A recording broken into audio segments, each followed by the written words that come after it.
Happy Sunday, Dumelang. So today I'm going to try, I'm giving you my entire day. I'm going to try and do all the Plet videos and close it. Because from your comments, I'm getting two themes that are becoming very urgent for people. People are talking a lot about drug addiction, and people are talking a lot about unemployment. And I know you don't realize that this is actually the same thing. You just don't see it from different directions. So what I'd like to do next week is to delve into those topics so that we talk about them. And then we need to talk about our 1st May 18-month challenge that starts on Friday.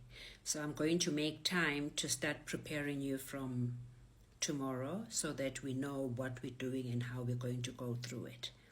So if I don't finish Plet today, we're going to struggle next week. So just pray for me that I have enough stamina to go through the entire Plet thing. I'm going to try and cut certain parts just so that you understand the important parts until the end. So, remember I had gone to the Hawks and they told me to go and open a case in a different police station, which will then forward the case to Plettenberg Bay. The person responsible, investigating officer, then says to me, you have my permission and I'm actually advising you because we need proof. I need you to record the people when they come and demand money from you. If anybody ever comes to you again, please record them. And what do? The top 6 doesn't stop. They just rotate each other. They come one after another, but their demands are getting more desperate. It's getting late now. It's the 20th, 21st of December. They want this 700,000 rands each for Christmas. They don't care what else is happening. I'm saying no. The pressure mounts and I refuse. I say to them, do whatever you want. I am not giving you 1 cent. Then, but in that time, I captured 2 of them, the deputy mayor and the municipal manager, demanding. I set everything up, and I don't do audio, because in audio you can say, oh, somebody, AI used my voice or something. I catch it on video. I film them, and I take the 2 videos, send them to the police, but I write to the ministers. I write to the Provincial Minister of Human Settlements, and I write to the National Minister of Human Settlements. I attach both videos. I attach every piece of paper I have from the demands and everything.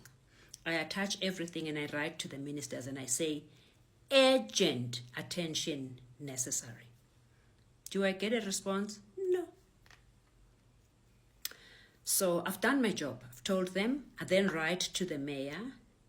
I then blast the Bito Municipality Council.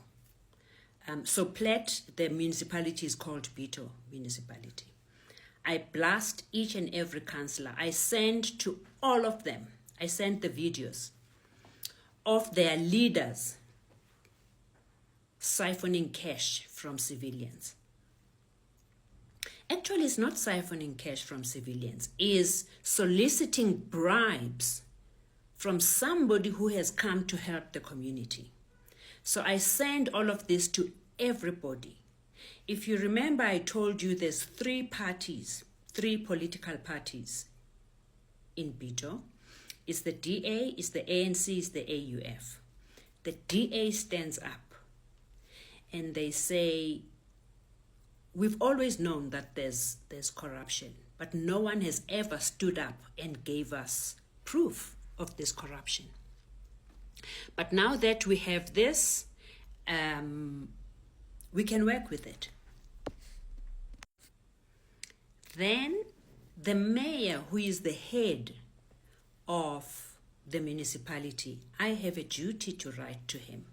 Then, even though he was copied with the councillors, because he's still a councillor, I write to him alone as the head of the municipality, and I say, here's what's happening, here's what your leadership is doing.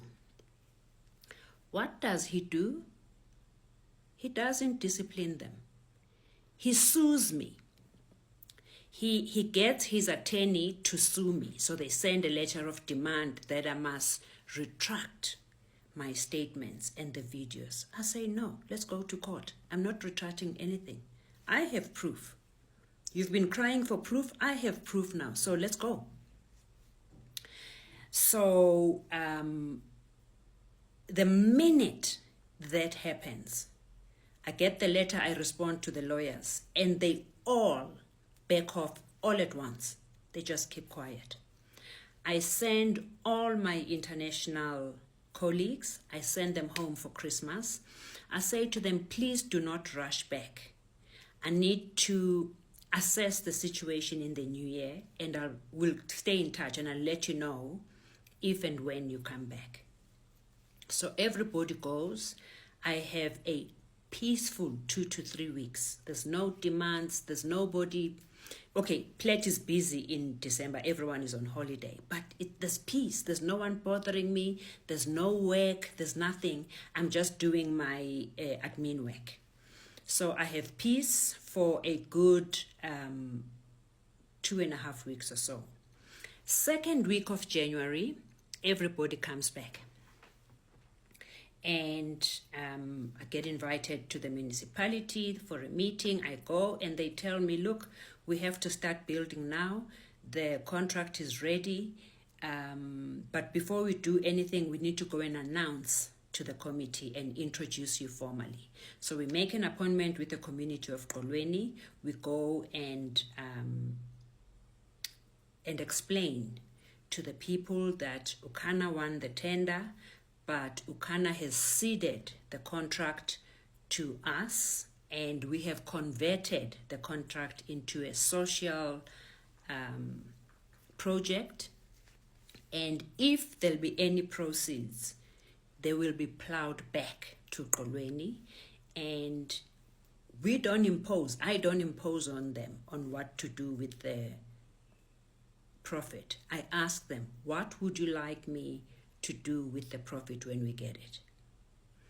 They say, you've been screaming about a junior school and we really think we need it. So please, can you build a junior school for us?